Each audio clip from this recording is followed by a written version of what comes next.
अस्सलाम वालेकुम students. S U all know कि आजकल थर्ड ईयर के वाइवास एंड प्रैक्टिकल जो हैं वो इख्तिताम पजीर हैं।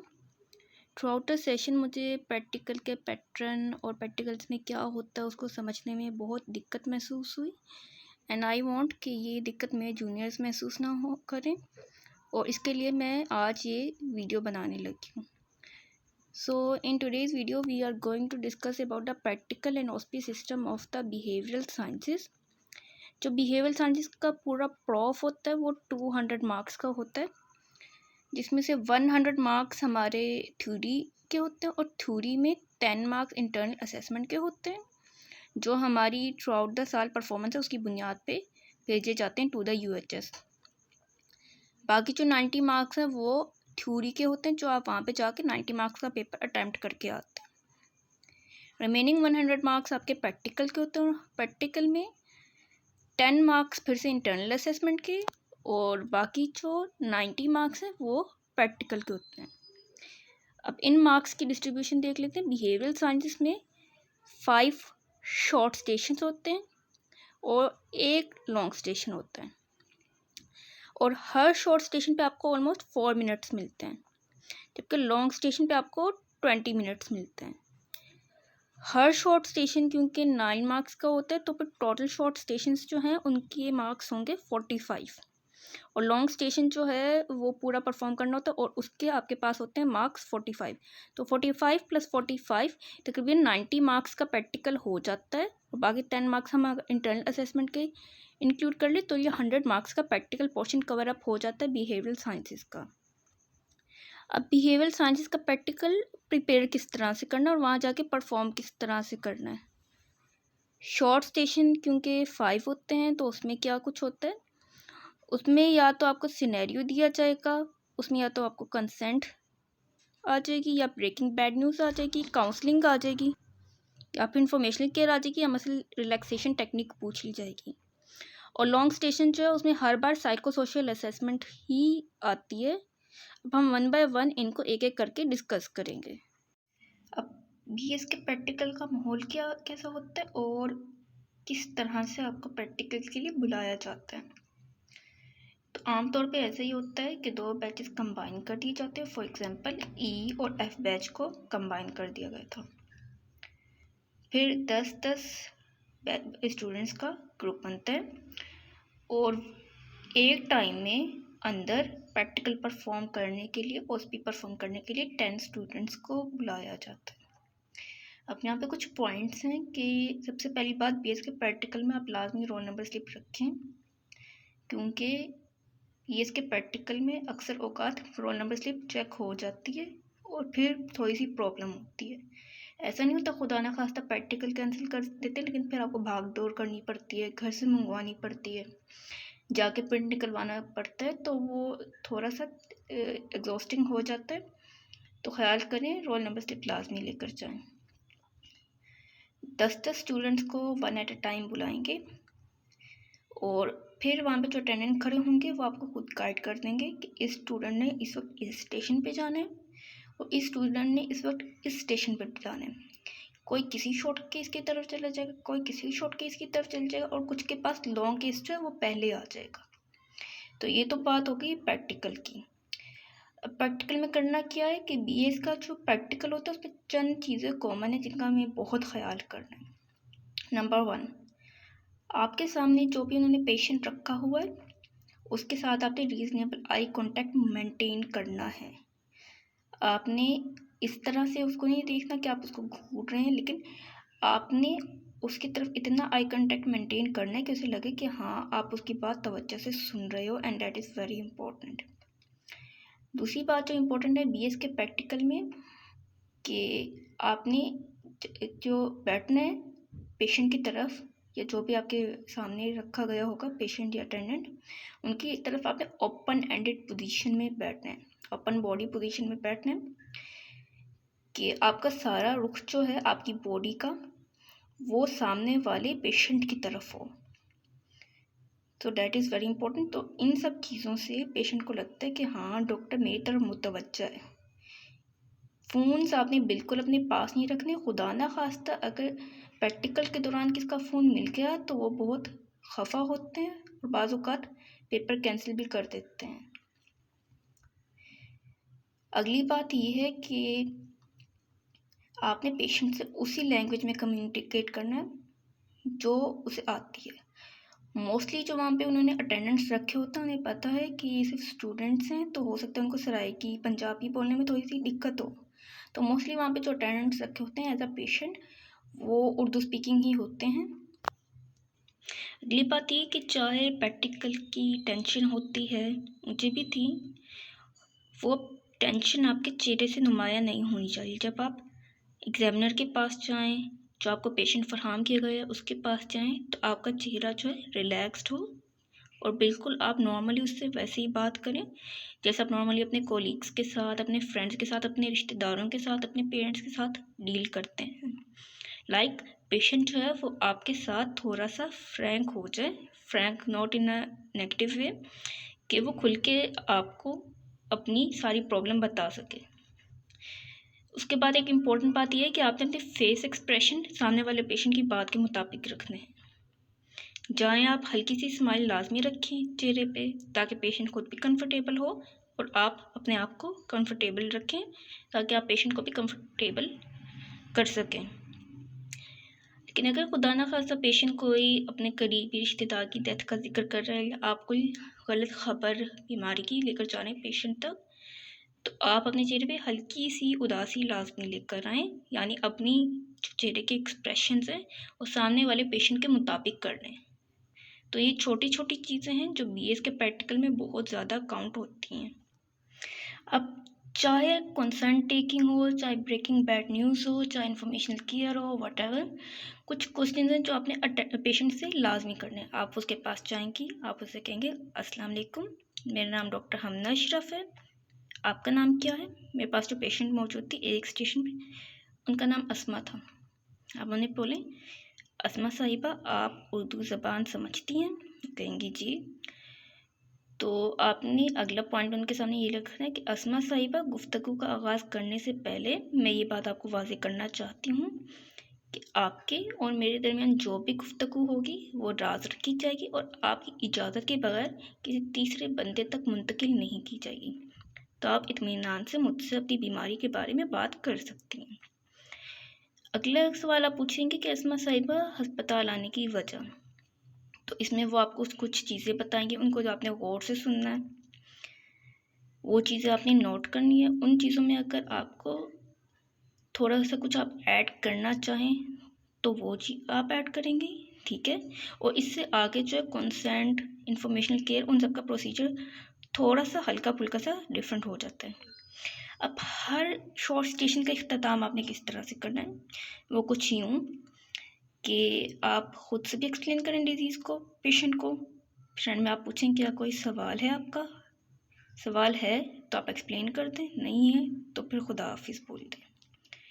पेशेंट से बात करते हुए आपने अपना लहजा इंतहाई नरम रखना है, ताकि पेशेंट खुद भी कंफर्टेबल रहे और इजीली आप तक सब कुछ कन्वे कर सके। अब हाउ टू टेक कंसेंट, तो सारा प्रोसीजर वही होगा शुरू से लेकर यहाँ तक। यहाँ पे आप बोलेंगे कॉन्फिडेंशियलिटी बताएंगे पेशेंट को कि आपकी बात को राज रखा जाएगा, ताकि पेशेंट आसानी से अपनी बात आपसे कह सकें। फिर जब आप उससे पूछेंगे कि हॉस्पिटल कैसे आना होगा, तो फिर वो आपको अपनी बीमारी के बारे में बताएगा। फिर आप पेशेंट को उसकी बीमारी के मुतालिक अगर उसकी कोई मिसकॉन्सेप्शन है उसको क्लियर करेंगे, या अपना थोड़ा सा मेडिकल नॉलेज आसान ज़बान में उसके अंदर ऐड करेंगे। फिर अक्सर कंसेंट किस चीज़ के लिए ली जाती है? एनेस्थीसिया के लिए कह देंगे कि आप कंसेंट लें, कि पेशेंट को एनेस्थीसिया देना है तो कंसेंट ली जाए। और इसके अलावा जैसे अपेंडिसेक्टमी जो है उसके लिए कंसेंट कर कह दिया जाएगा, फाइन। तो आपने फिर बताना है पेशेंट को कि जिस ट्रीटमेंट के लिए हम उसकी इजाज़त चाह रहे हैं वो ट्रीटमेंट उसके लिए कितनी ज़रूरी है। तो वो ट्रीटमेंट उसे ना दी जाए तो उसकी ज़िंदगी के पर कैसे असर हो सकता है। अब जब आप पेशेंट को बता रहे होंगे ट्रीटमेंट के बारे में, तो हो सकता है कि पेशेंट आगे से बोले कि डॉक्टर साहब मैं इसके बगैर ठीक नहीं हो सकता, डॉक्टर साहब क्या ये करवाना ज़रूरी है? तो फिर आप उसको पेशेंट को नर्म लहजे में बोलेंगे कि आपकी बात भी सही है, लेकिन अगर आप ये ट्रीटमेंट करवा लेते हैं तो आपकी तबीयत में अफाका होगा और आपकी बीमारी जो है उसको फैलने से हम रोक सकते हैं, वरना ये बीमारी खुदा ना खास्ता आगे जाके मुज़र भी हो सकती है। आप उसको सारे साइड इफ़ेक्ट समझाएंगे कि अगर ये ट्रीटमेंट उस बंदे को ना दिया गया तो उसके साथ खुदा ना खास्ता क्या क्या कुछ हो सकता है।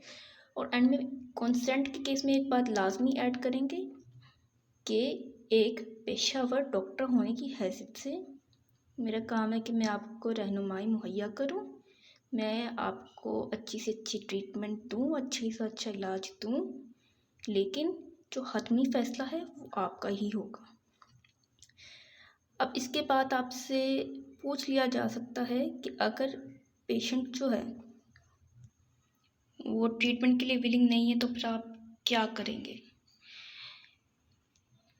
और अगर पेशेंट ट्रीटमेंट के लिए विलिंग हो जाता है फिर आप उसके सामने कहेंगे कि अब सारे कार्रवाई को शुरू करने से पहले, आपका इलाज शुरू करने से पहले एक कानूनी कागजात है जिस पर हमें आपके दस्तखत चाहिए। तो उन दस्तखत से पहले मैं आपसे चंद सवाल पूछना चाहूँगी।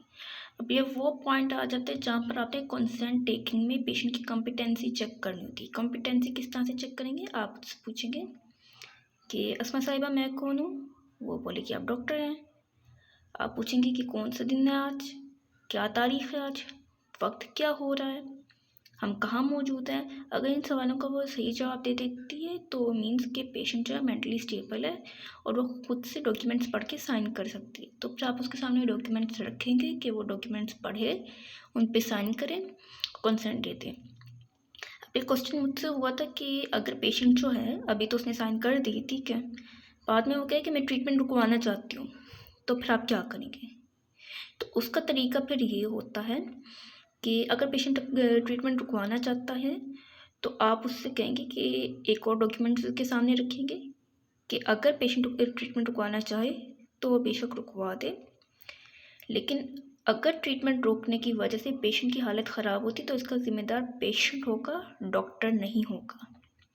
इस तरह से जब सारी कंसेंट टेकिंग ख़त्म हो जाएगी तो आपके पेशेंट से पूछना है आपका कोई सवाल है, कोई और बात पूछना चाहती हैं आप। खुदा हाफिज़। बस। Now how to break a bad news, उसका भी ऑलमोस्ट सेम प्रोसीजर है। आप पूछेंगी अस्सलाम वालेकुम, मेरा नाम डॉक्टर हमना अशरफ है, आपका नाम क्या है, आप उर्दू ज़ुबान समझती हैं। अस्मा साहिबा, गुफ्तगू का आगाज़ करने से पहले मैं आपको एक बात वाज़ेह करना चाहती हूँ कि आपके और मेरे दरमियान जो भी गुफ्तगू होगी वो राज रखी जाएगी और आपकी इजाज़त के बगैर किसी तीसरे बंदे तक मुंतकिल नहीं की जाएगी। तो आप मुतमईन होकर मुझसे अपनी बीमारी के बारे में बात कर सकते हैं। अगली बात आप बोलेंगी उससे कि अस्मा साहिबा आप अपनी बीमारी के बारे में या अपनी किसी जानने वाले रिश्तेदार की बीमारी के बारे में क्या जानती हैं, जो भी वहाँ पे सिनेरियो होगा उसके मुताबिक ये एक सवाल पूछा जाएगा। फिर वो अपनी बीमारी के बारे में बताएंगी। फिर आप कहेंगी कि जी चंद दिन पहले आप अस्पताल आई थी इसी मामले में और हमने आपके कुछ टेस्ट किए थे, उन टेस्ट की रिपोर्ट मुझे मौसूल हो चुकी है। अस्मा साहिबा मैं आपको आपकी या आपके बच्चे की बीमारी के बारे में कुछ बताना चाहती हूँ। ख़बर कुछ अच्छी नहीं है तो आप इस खबर को अकेले सुनना पसंद करेंगी या आप अपने साथ किसी और को भी इस गुफ्तगू में शामिल करना पसंद करेंगी। उनकी तरफ से फिर आंसर आएगा। फिर आप कहेंगी कि मुझे अफसोस के साथ कहना पड़ रहा है कि आपको या आपके बच्चे को जिगर का सरतान है या जो भी बीमारी वहाँ पे सिनेरियो के मुताबिक दी होगी वो आपने बता देनी है पेशेंट को। पेशेंट को उसकी बीमारी के बारे में बताने से पहले एक बात का ख्याल रखना, आपने ये लाइन लाजमी बोलनी है कि जो मैं अभी आपको बताने जा रही हूँ आपके बच्चे की बीमारी के बारे में, जो ख़बर देने जा रही हूँ वो कोई हतमी बात भी नहीं है, ये मैं अपने मौजूदा इल्म की बुनियाद पे दे रही हूँ। अल्लाह पाक शिफा देने वाले, बीमारी और सेहत अल्लाह पाक के हाथ में है। अल्लाह पाक ने हर मसले का हल रखा है, हर बीमारी का इलाज रखा है। काफ़ी सारे मरीज़ हैं जो हॉस्पिटल आते हैं, भर्ती होते हैं यहाँ पे, और एक दिन सेहतयाब होकर चले जाते हैं और फिर वो अपनी नॉर्मल ज़िंदगी गुजारते हैं। लेकिन ये बात सिर्फ उस बीमारी में कही जाए जो ट्रीटेबल हो, जो अनट्रीटेबल हो उसमें ये चीज़ ओमिट कर दी जाए। अब क्या होगा कि अचानक से वो पैनिक कर जाएं अगर ये बात सुन के कि मेरे बच्चे को ऐसे कैसे हो सकता है। लाइक जो मेरे पास पेशेंट मौजूद थी वो पैनिक कर गई एंड शी सेड इतने छोटे बच्चे को कैसे हो सकता है डॉक्टर साहिबा, कितने छोटे बच्चों को भी हो जाएगा, ये क्या वजह है इसकी। तो उस पर आपने नरमी से कहना है कि इस बीमारी में का उम्र से कोई ताल्लुक़ नहीं होता, ये छोटे बड़े किसी भी बच्चे को हो सकती है।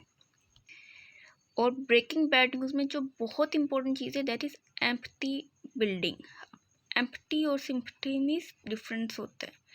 एम्पैथी में आप उससे कहेंगी जैसे मेरे पास जो पेशेंट थी वो रोना शुरू कर दिया था उन्होंने, तो आप उन्हें हौसला दिलाएंगी, आप उन्हें कहेंगी कि मैं आपकी एहसास समझ सकती हूँ, आपकी जगह मैं होती या कोई भी माँ होती वो इतनी तकलीफ़ महसूस करती, लेकिन हौसला करें, इस बीमारी का इलाज मौजूद है। और आपने उसे ये कह के उम्मीद दिलानी है कि अच्छी बात यह है कि आप बर वक्त उसे अस्पताल ले आई, आप बर वक्त अपने बच्चे को अस्पताल ले आई तो इसका इलाज अभी मुमकिन है, वरना ये बीमारी खुदा न खास्ता बढ़ भी सकती थी। तो थोड़ी सी उसको उम्मीद दिलानी है। एंड में सेम वही सवाल आपने पूछना उससे कोई और सवाल, कोई और बात जो आपने पूछनी हो, हौसला दिला के एंड में खुदा हाफिज़। Now how to do counselling of the patient. सारा वही प्रोसीजर आ जाएगा। काउंसलिंग में कुछ इंपॉर्टेंट चीज़ें जिनका बहुत ख्याल रखना है कि कभी भी काउंसलिंग में आपने वाई क्वेश्चंस नहीं यूज़ करने। आपने ऐसा क्यों किया, आपको ऐसा क्यों लगा, आप ऐसा क्यों करती रही हैं, इस पे पेशेंट बहुत ऑफेंड हो जाता है, वो थोड़ा सा इनसिक्योर हो जाता है। नंबर 2, शुड क्वेश्चंस आपने काउंसलिंग के केस में अवॉइड करने हैं। शुड क्वेश्चंस जैसे आपको ऐसा करना चाहिए था, आप ऐसा ना करती तो आपको हॉस्पिटल आने की ज़रूरत ही ना पड़ती, आपको शुरू से एहतियात करना चाहिए था, तो इससे मार्क्स डिडक्ट होते हैं और इसको एग्जामिनर भी बहुत ऑफेंड होते हैं ये सब चीज़ें देख के। पेशेंट को ब्लेम किसी सूरत नहीं करना, आपने ऐसा क्यों किया, आपको पहले ख्याल रखना चाहिए था। तो और मोस्ट इम्पॉर्टेंट थिंग कि काउंसलिंग के केस में आपने पेशेंट को डायरेक्ट एडवाइस नहीं कर देनी कि आप इस तरह से करें, आप उस तरह से करें, आप ये चीज़ रिमूव करवा लें, आप ये दवाई ले लें। आपने आहिस्ता आहिस्ता क्वेश्चंस के थ्रू पेशेंट की रहनुमाई करनी है कि वो खुद एक सॉल्यूशन पे पहुंच जाए। और जब वो सॉल्यूशन पे पहुंच जाए तो उसे बताएं कि ये सॉल्यूशन है। और काउंसलिंग में भी ये बात आपने लाजमी बोलनी है कि एक डॉक्टर होने की हैसियत से मैं आपकी रहनुमाई कर सकती हूँ, लेकिन फ़ैसला जो है वो आपका ही होगा। Now next one is informational care, कि जिसमें आपने पेशेंट को इन्फॉर्मेशन डिलीवर करनी रिलेटेड टू हर डिजीज़, के उसकी बीमारी जो है वो क्या है, क्यों हुई, उसकी वजह से क्या कॉम्प्लिकेशन आ सकते हैं, एवरीथिंग।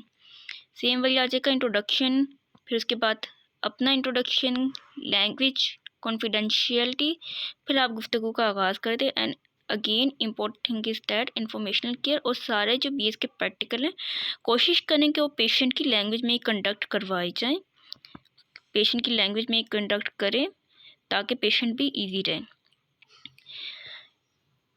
इंफॉर्मेशनल केयर में एक और इम्पोर्टेंट चीज़ है कि चंद क्वेश्चंस हैं जो पेशेंट लाजमी पूछता है। सबसे पहले तो आप क्वेश्चन खुद पेशेंट से पूछेंगे कि आप अपनी बीमारी के बारे में क्या जानते हैं, वो बताएगा। आप उसकी मिसकॉन्सेप्शंस रिमूव करेंगे अगर कोई है तो, और फिर आप खुद उसको बताएंगे कि उसकी बीमारी है क्या। इसके लिए आप हल्का सा पेपर भी यूज़ कर सकते हैं। पेपर पे आप ड्रॉ करके दिखाते हैं पेशेंट को कि उसकी बीमारी क्या है, किस तरह से फैल सकती है, उससे एक बहुत अच्छे इंप्रेशन जाता है एग्जामिनर के ऊपर। फिर कुछ क्वेश्चंस हैं जो आपने इंफॉर्मेशनल केयर के जो प्रैक्टिकल है, जो शॉर्ट स्टेशन है, उसमें लाजमी कवर करने हैं कि पेशेंट को हुआ क्या है। फाइन। पर अगली चीज़ कि पेशेंट को ये क्यों हुआ। अब ये हो गया है तो इसके लिए क्या क्या ट्रीटमेंट मौजूद है हमारे पास अस्पताल में, और अगर कोई ट्रीटमेंट मौजूद है तो उसकी वजह से क्या साइड इफ़ेक्ट्स हो सकते हैं वो भी आप पेशेंट को उसी वक्त बता दें। कितनी देर लगेगी ट्रीट होने में, प्रोग्नोसिस, किसी चीज़ का परहेज़ तो नहीं है ये भी आप पहले ही बता दें, रिस्ट्रिक्शन। फिर उसके बाद अगली पॉइंट ये कि ये जो अगर बीमारी है, फॉर एग्ज़ाम्पल एड्स का पेशेंट आपके पास आया है, तो आप उसको बता दें कि आपने घर वालों से दूर रहना है। इस बारे में आप अपनी बीवी से मशवरा करें और उसकी इस बारे में रहनुमाई करें कि ये जो डिज़ीज़ है, ये जो बीमारी किस किस तरह से फैल सकती है और आपने किस तरह से इसको फैलने से रोकना है ताकि आपके इर्द गिर्द के लोग इससे महफूज रहें। फिर एंड में जो अगला क्वेश्चन होता है पेशेंट का कि ये बीमारी रोज़मर्रा की एक्टिविटीज़ पे किस तरह से असर कर दे सकती है, तो वो आपने बताने। इस तरह से ये सारे क्वेश्चंस कवर अप करने, क्योंकि ये बेसिकली वही क्वेश्चंस होते हैं जो पेशेंट के जहन में ऑलरेडी मौजूद होते हैं। मोस्ट इंपॉर्टेंट थिंग कि इन्फॉर्मेशन केयर का जो सेशन है आपने किस तरह से एंड अप करना है, आप पेशेंट से खुद कहेंगे कि आप हमारी तमाम तर गुफ्तगू से क्या समझे हैं, तो वो बताएंगे। फिर उसके बाद आप पूछें कि आपको कोई और सवाल होगा, ठीक है, नहीं होगा फिर आप उसको अच्छी तरह से खुदा हाफिज़ कह के बात ख़त्म कर देंगे। अब एक और चीज़ जो शॉर्ट स्टेशन में आ जाती है ओस्पी के दौरान, दैट इज़ एक्सेप्टिंग गिफ्ट्स। काफ़ी सारे स्टूडेंट्स को ये प्रॉब्लम भी थी, क्योंकि यहाँ पे बुक में लाइन है कि अगर कोई चॉकलेट्स हों, फ्लावर हो, ऐसे छोटे मोटे गिफ्ट्स हों तो वो डॉक्टर एक्सेप्ट कर सकते हैं। लेकिन ड्यूरिंग प्रैक्टिकल चाहे वो कुछ भी दे दे, चाहे वो फ्लावर्स हैं, चाहे वो फ्रूट्स हैं, चाहे वो चॉकलेट्स हैं या कोई भी चीज़ है, आपने किसी सूरत एक्सेप्ट नहीं करनी, क्योंकि अगर आपने एक्सेप्ट कर ली इस चीज़ से एग्जामिनर बहुत ज़्यादा ऑफेंड होता है। मना आपने किस तरह से करना है कि ये मेरे पेशे के तकाज़ात के ख़िलाफ़ है, आपको अच्छे से अच्छा इलाज मुहैया करना मेरा फ़र्ज़ था, जो मैं पहले भी करता रहा हूँ अपने पिछले मरीज़ों के साथ और आइंदा आपके साथ भी करता रहूँगा। मज़ीद वो बहुत कोशिश करेगा पेशेंट कि आप ले लें ये चीज़ उससे, लेकिन आपने उसको बताना है कि हमारे पेशे का असूल है कि हम मरीज़ की देखभाल अपना फ़र्ज़ समझ के करते हैं, और अगर मैं आपसे ये चीज़ ले लेता हूँ तो मैं अपने पेशे के इस असूल को तोड़ दूँगा, तो मैं असूल खिलाफ़ी नहीं कर सकता। मज़ीद आप पेशेंट को ये बताएंगे कि जैसे मैं इससे पहले आपकी इलाज करता रहा हूँ, इसके बाद भी करता रहूँगा। अगर आपको कोई भी मसला हो रिलेटेड टू हेल्थ, कोई भी बीमारी का मसला हो, तो आप मेरे पास आ सकते हैं। मैं आपको अच्छी से अच्छी तिब्बी इमदाद मुहैया करने की कोशिश करूँगा। Now this was all about short stations and pattern of OSPI of behavioral sciences. मैं उम्मीद करती हूँ कि मेरी ये जो वीडियो है ये आने वाले वक्तों में जूनियर्स के लिए और जितने भी आगे बैचेस आते रहेंगे for the practicals of BS उनके लिए फ़ायदेमंद साबित होगी, और मेरी इस वीडियो से मेरे आने वाले जूनियर्स को फ़ायदा पहुँचेगा। Hope you understood well. Thanks for watching.